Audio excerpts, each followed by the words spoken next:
setmana en català. Avui us porto una lectura d'un llibre de Jean Cocteau. Són peces breus. Hi ha diferents relats, però jo me l'he deixat obert per aquí, per començar llegint-vos El mentider.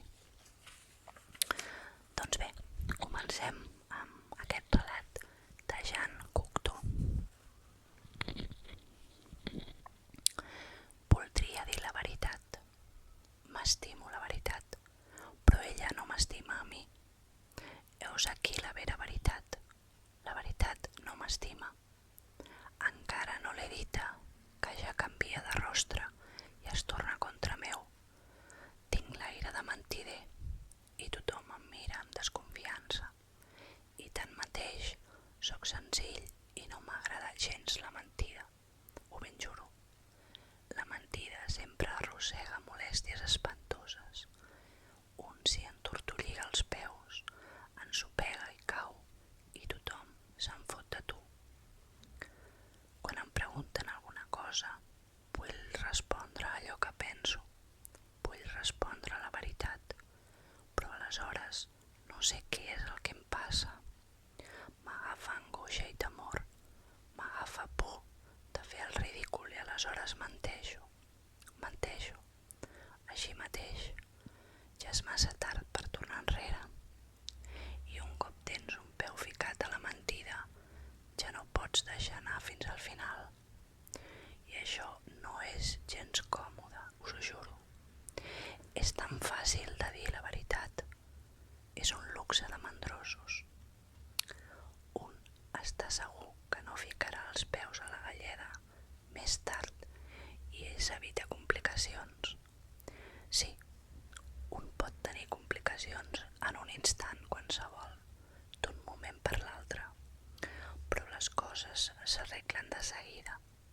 La mentida no és una caiguda en picat, són unes muntanyes russes que se us emporten i que us tallen la respiració, que us aturen el cor i us el fan pujar a la gola. Si estimo, dic que no estimo. I si no estimo, dic que estimo.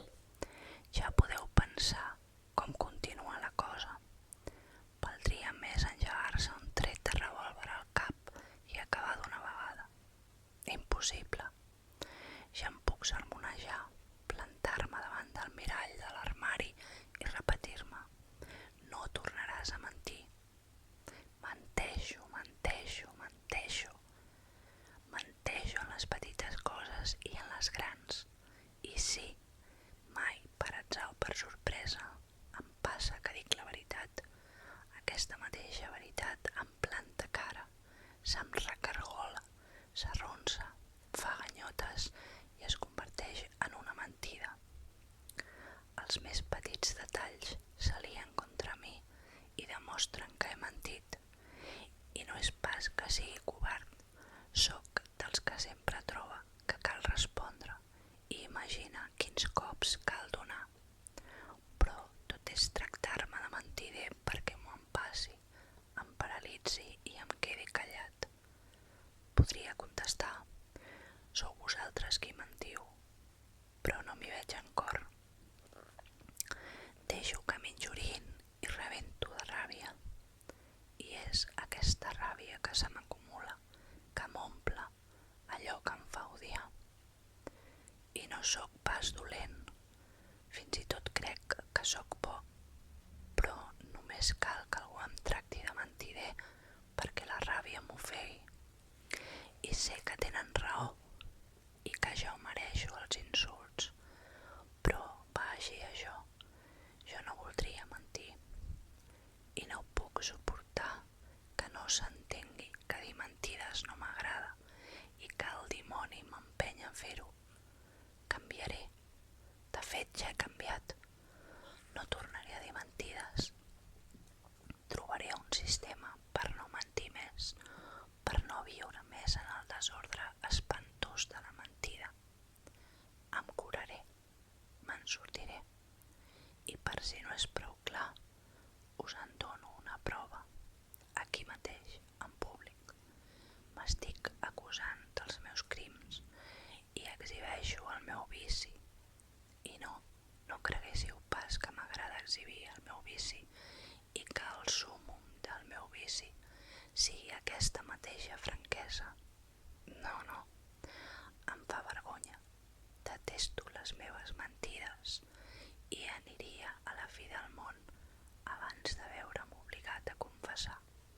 I vosaltres, dieu la veritat, sou dignes d'escoltar-me. De fet, estic acusant sense haver-me demanat al tribunal si el tribunal estava capacitat per a jutjar-me, condemnar-me o absoldre'm.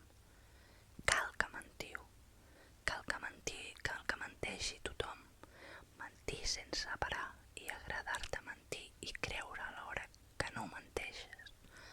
Cal que us mentiu a vosaltres mateixos. És això. Jo no menteixo pas a mi mateix. Tinc la franquesa de reconèixer que menteixo, que sóc un mentider. Vosaltres sou uns covards. M'escolteu i us dieu, pobre home, i us aprofiteu de la meva franquesa per dissimular les vostres mentides. Us he ben calat. Sabeu, dames i cavallers, per què us he explicat que mentia, que m'agradava mentir? Perquè era mentida. Ho he fet amb l'única intenció de fer-vos caure en un parany i de donar-me'n, de comprendre. Jo no menteixo, no ho faig mai, no he mentit sinó per dir-vos que mentia. Veig que els rostres se us comencen a descompondre. Tothom voldria anar-se'n per evitar ésser interpel·lat per mi. Senyora, heu dit al vostre marit que ahir vau ser a cala modista. Senyor, heu dit a la vostra esposa que havíeu dinat al club. És fals, fals, fals. Goseu desmentir-ho. Goseu respondre que menteixo. Goseu tractar-me de mentider. No es belluga ningú. Perfecte. És fàcil atacar els altres. És fàcil ficar-los en situacions incòmodes. Em dieu que jo menteixo i sou vosaltres qui mentiu. És admirable. No menteixo mai, ho sentiu mai. I si algun cop s'escau que menteixo és per tal de fer un favor, per evitar preocupacions, per evitar drames. Cal mentir a la força, mentir una mica durant una temporada, mentides pietoses. Què? Com dieu? Ah, ja m'ho semblava, perquè trobaria estrany que se'm retregués aquesta mena de mentida. Venint de vosaltres seria divertit. De vosaltres que em dieu mentides, a mi que no en tinc mai. Fixeu-vos. L'altre dia, però, no em creuríeu pas. A part d'això, la mentida. La mentida és magnífica. Imaginar un món irreal i fer-hi creure, mentir. També és cert que la veritat té un bon pes i que m'admira. Veritat i mentida, totes dues empatades. Potser la mentida va guanyant, encara que jo no menteixi mai de la vida. He mentit, i tant. He mentit quan us deia que mentia. He mentit quan us deia que mentia o quan us deia que ho feia. Un mentider, jo, en el fons, no en sé res de res. Quin embolic. Sóc més aviat una mentida que diu sempre la veritat. És genial aquest relat. Doncs bé, continuarem amb la broma del castell.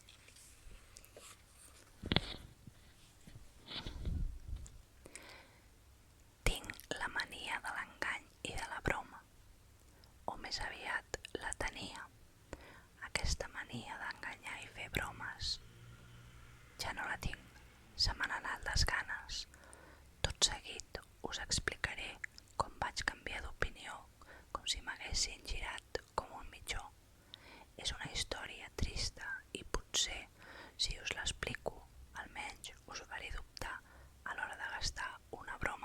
grosses. Va ser en un castell que la cosa va succeir, en un castell on jo feia de preceptor. Acabava de llicenciar-me i era preceptor del castell de Malamort. Un nom a base de bé, Havia obtingut aquesta plaça gràcies a la gestió d'un company ric introduït en els cercles xic. Jo no coneixia ningú, només coneixia els meus companys i els cavallers, les dames de la pensió familiar on m'allotjava, al carrer de les Escoles. No hi coneixia ningú, però ja m'agradava enganyar i gastar bromes. M'havia adonat moltes vegades que les meves bromes sortien malament o corrien el risc de sortir malament perquè no sabia fer-les bé. Però allò era més fort que jo, com empès pel diable, per una força maligna que em jugava unes bones males passades.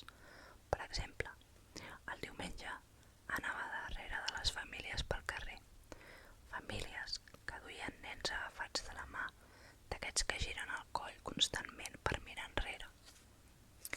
M'hi acostava, m'ajupia i els feia ganyotes o els feia pam i pipa amb ganyotes de por.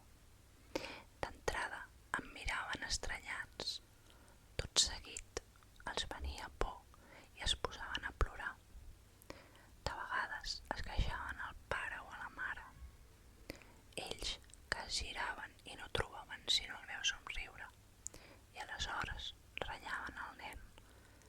Continuaven caminant i el nen tornava a mirar enrere i jo tornava amb les meves ganyotes fins que el petit tornava a plorar.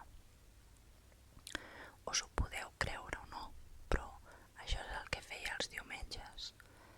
Entremig de setmana m'acostava a les dames que remenaven el taulell als grans magatzems. Em situava a la dreta i els donava copets a l'espatlla esquerra.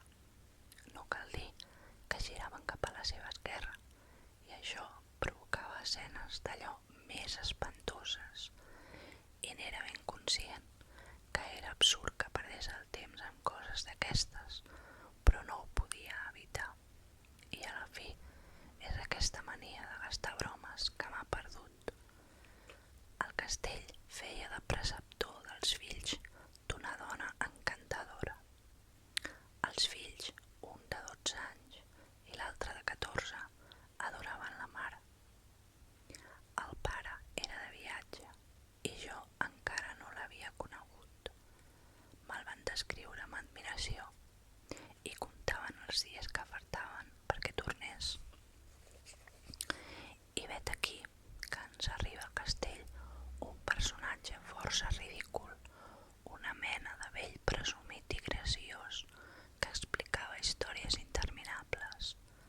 Era un amic del pare, una mena de pretensiós que semblava enconyejar la mare amb el seu desig d'incrustar-se a la família, tot i l'actitud general d'hostilitat i de burla.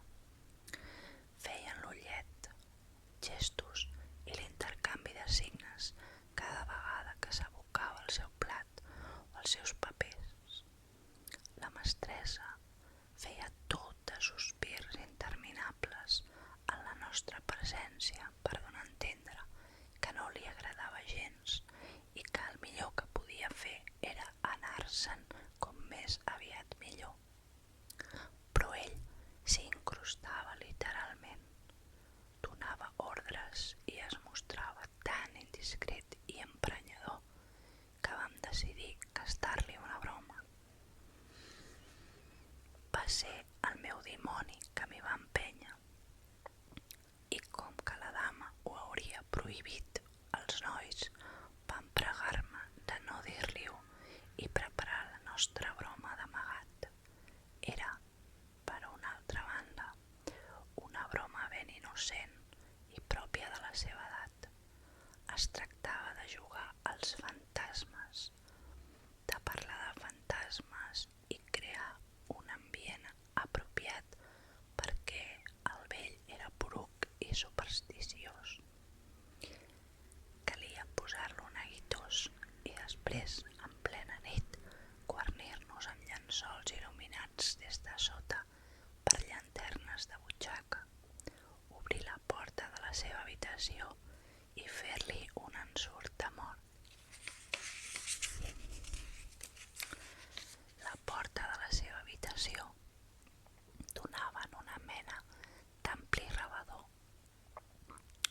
i estava tan allunyada de la mestressa de la casa que no corríem cap risc de ser descoberts. Podíem actuar sense cap ombra de por, sense arriscar-nos a cap sorpresa. Així doncs, vam parlar de fantasmes durant el sopar. Fins i tot la dama va explicar històries d'esperits i la nostra víctima, que diu que els detesta, que hi creu i que no podrà aclucar els ulls en tota la nit. Començàvem a triomfar.